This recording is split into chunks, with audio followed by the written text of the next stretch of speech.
Welcome, Wargamers, to the open expanse of the mortal realms, because today we are talking about the Dawnbringer Crusades that I believe heralds this next chapter in the Age of Sigmar story. For those of you who are new to Age of Sigmar, first of all, welcome. This is a wonderful time to jump in. Check out my Start Here playlist on my main page. For everyone else, I can firmly say that the Soul Wars are over. Nagash has been strucken down but not destroyed, and a sliver of balance returns to the realms as a result. Now, if you follow the narrative from the start, you'll see the basic flow of the overall story go something like this, right? First, there was the Realmgate Wars, which were battles that were, to claim those first initial lands held by Chaos with the opening of the Gates of Azir. Then came the Seeds of Hope campaign, which was basically those first territories that they claimed. Well, they built cities there, and so those cities were trying to weather the storm of evil and chaos pitted against them. Then came the Soul Wars, which was foretold by a series of malign portents, where Nagash tried to make his power play to seize total control of the realms. And while he did fail, he did drastically destabilize magic in the setting.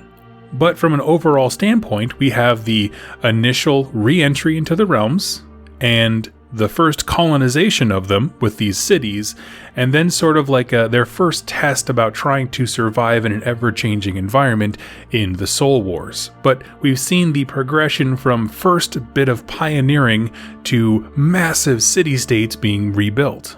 So what does this new chapter of Age of Sigmar bring us? In a word, expansion. Aggressive, warlike expansion.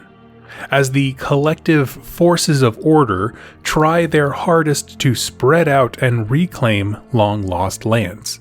For perspective, bastions of order are like pinpricks of light in a sea of black. Everywhere around them on all sides is destruction, chaos, death, but they try to survive, and they are very few and far between, but they are doing their best and trying to grow. And so our story is shifting from seeing these cities, first get planted in the realms, to weathering the storm of death magic caused by Nagash, to now trying to expand and grow. But there is a problem with this idea, and that is, simply put, where there is order, there is disorder. It's not just chaos that's out there against our heroes. Many species of the realms prefer the wild, untamed landscape. A world where might makes right, where the only law is the natural one. And in this way, Age of Sigmar 3.0, with Dominion at its launch, sets itself up to be a story of order versus destruction. Of those who want to build from the ashes and reclaim a glory and honor that existed long ago, and those who would see the realms remain in a state of wild lawlessness. The forces of destruction are many, and the pioneers of new cities are very few. Which brings us to today's topic, the Dawnbringer Crusades. So, simply put, what are the Dawnbringer Crusades? Well, again, to surmise it very succinctly, these are heavily guarded caravans of mortals and demigods on the side of order that are sent out with a wealth of building materials and resources to go out and colonize the realms. They are always sent from a parent city, one of those well-established ones you might see in like the Cities of Sigmar Battletome or other big cities that have been mentioned throughout the lore. And these caravans are unleashed on the realms to go and spread light in a darkened world and reclaim as many scattered remnants of humans, Duarden, and elves as they can. But that is a gross oversimplification because there are so many cool things about these crusades. We'll start off by talking about who actually goes on them, right? The truth is, kind of anybody who wants to can partake in a Dawnbringer Crusade. Some crusades are only a couple hundred people, others are thousands strong, marching with columns of warriors and soldiers and stormcasts and all these kinds of allies. At the head of each crusade is a fire censer bearer, carrying a flame that was lit in the main temple of the parent city, kind of like how they're tracing lineages of bringing this light to the darkness. So like the main temple in Excelsius maybe would be lit, and then this censer bearer would take the light of Excelsius out into the realms to spread the influence of order somewhere else. The people who join and come in from a myriad of different backgrounds are collectively called Dawners. They could be dubious rogues, noble heroes, people who are down on their luck mercenaries, or really anything. Because the only thing that unites them is a pioneering spirit. Because keep in mind, once they get to their destination where they're going to start building a city, the people who go on these trips are going to be the new city's population as well as its militia. So you have to have an independent, hardy spirit, be able to fend for yourself in the wild, to defend yourself when you're attacked, and work together with others to survive. But there's a real good reason to join in on a Dawnbringer Crusade. You see, the rewards for successfully, seeding a city are great. You're given land, a title, and a stake in the city's council. Well, if you're a broke farmer in the realms, and this city that you've hitched your wagon to, so to speak, works out and survives and thrives, as it grows, so does the value of your land and your status. It may not happen in your lifetime, but you can essentially become a noble of this new city and cement some wealth and power for your family line. And that is a massive offer to make for people who are used to having nothing or have been scavenging for so long in their lives, and maybe there's been generations of servants and this kind of thing. To be able to strike out and make your own name somewhere is a huge opportunity. And as the crusade leaves their parent city, they are lauded with all the pomp and circumstance that the occasion deserves. The name of each Donner is read aloud for all to hear and remember, and their first steps into a dangerous world begin. So that's a glimpse at who goes and maybe why, but how do you plant a self-sustaining city in the Age of Sigmar setting? Well, actually, this is actually one of the coolest things in this book, because necessity is the mother of invention, and boy, is there a lot of necessity here.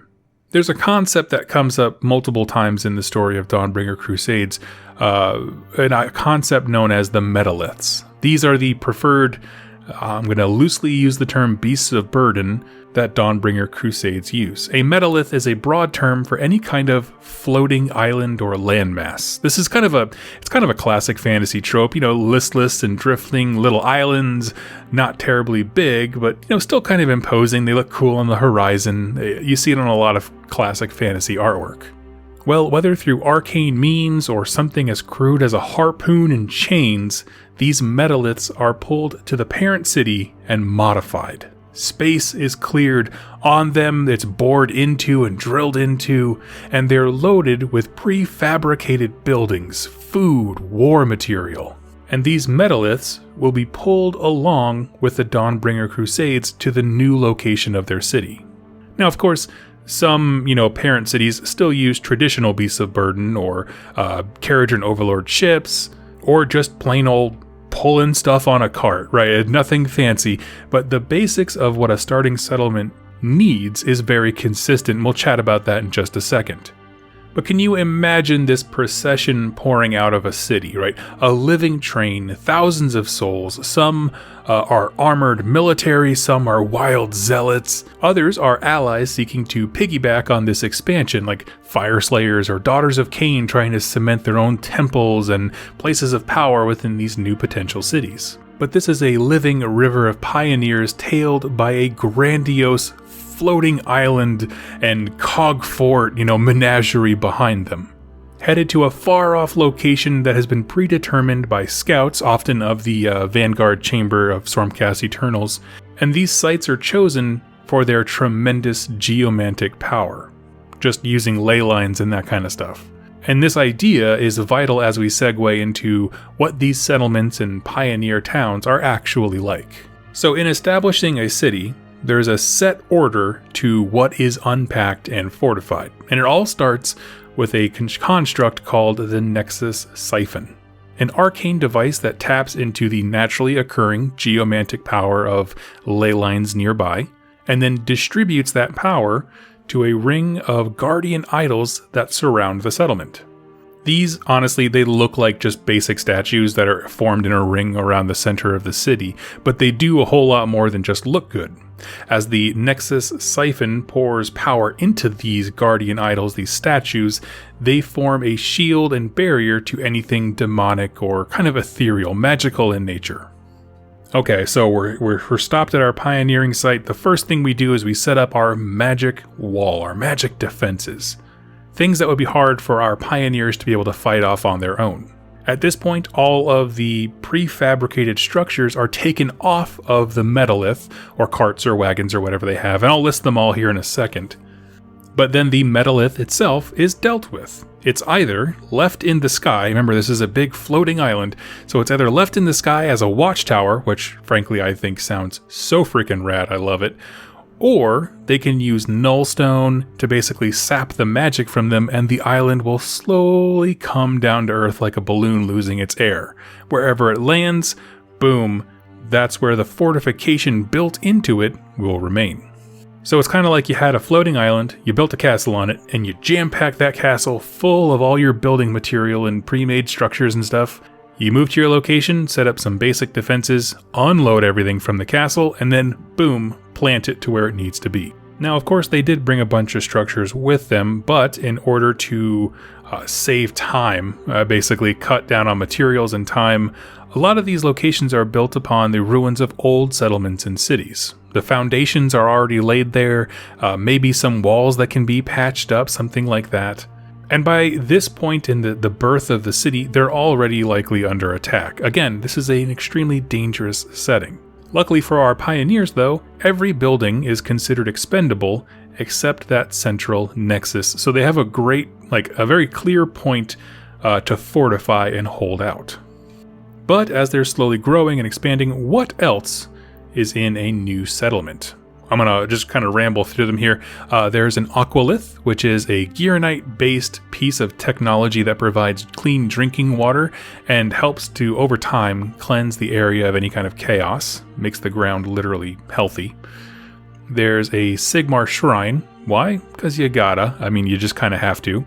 There are domicile shells, simple halls meant for sleeping and rest so that the pioneers can just get some immediate sleep, and then later on, as they colonize more, they can build their own homes over time and stuff like that. There's an executioner's gallows for punishment, and of course, obviously, execution.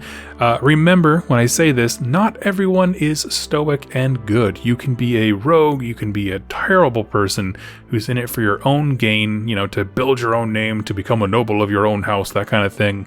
So law and order has to be a constant reminder that we're all forced to work together. Next, as farms develop, little patches of farmland, they are connected to the aqualith through little viaducts and things like that. And of course, there will be a military barracks and trading ground where all the weapons can be housed should the militia need to fortify very quickly. So, having listed off what's in the book, these are very simple structures with, militia, simple walls, maybe some stormcast to guard them. Everything else, traders, inns, smiths, and so on, need to be built on the fly using the area around them, right? Dawners need to be incredibly resourceful and innovative with their environment to thrive. And honestly, that's about it for the Crusades themselves. And so I want to transition and talk about why is this so cool? Because my God, is it? It is dangerous. For every one settlement that succeeds, about 12 fail. Right? The idea is the area defensible? Can it be easily resupplied? Does it provide enough value based on what the actual resources are around it? And if the answer is no to any of those, it ends up being a ghost town on top of an already probably dead city. And it said that usually people can tell if a settlement's going to succeed or if it needs to be abandoned by about the second generation. So a lot is riding on those first pioneers to get things working and then basically raise their kids to be able to fortify it and keep it moving. And I love this idea, a gamble for everything, right? If you win, you can become, and you and your family line, I should say, can become rich and noble, and your children will enjoy it. If not, you're likely just going to die. But it's an opportunity that exists for just about everybody. It's also a great setup for rugged and gritty stories of survivalism, and even mystery, like what if there was a murder in one of these small towns that would spook everybody? There are so many great stories to be told within these small settlements like these because they're self-contained, limited in scope. I'm trying to even imagine a Black Library novella series that was just a bunch of these small isolated towns all dealing with their own particular brand of destruction or evil or internal problems. Now, even though I kind of harp on that there are these nice little self-contained stories, the truth is Dawnbringer Crusades as a concept is a grandiose scale, right? There's some incredible artwork that I've used in this video for that exact reason. But man, like this huge war parade marching to start something new with these floating islands with them, and they're just armed to the teeth. It's so cool. And I think it plays directly into the overall theme of this new chapter of Age of Sigmar, of order versus destruction, where, you know, we're trying to grow, we're trying to expand and tame the lands versus those wild elements of nature and just factions within it that are like, I don't want to be tamed, right? They're not chaos in the same way that they're malicious and want to corrupt things in the same way, but it's more like destruction factions are an angry beast that are railing against any kind of confinement, any kind of shackles, any means of control. They want nothing to do with it. Sigmar's kind are trying to expand and bring justice and law to the wild realms, and all the forces of destruction are like, nah, we're just not having it. And of course, at the same time, these cities, these small towns, pioneer townships, whatever they are, they need to also be able to weather the storms of chaos and death, because those things are still out there and they still matter quite a bit. And so, friends, I would love to hear your thoughts on the Dawnbringer Crusades. For me, this is a slam dunk in terms of having like a narrative device, you know, that sets up kind of like the main arc or plot or theme going into the next chapter of the Age of Sigmar narrative. I thought it was fantastic. I love the idea of, like, you know, first the realms were broken back into, then cities were established. They weathered one storm, and now we're ready to expand. Like, I just like that if you've been following along this whole time, it feels like a very natural progression, right? And I love that.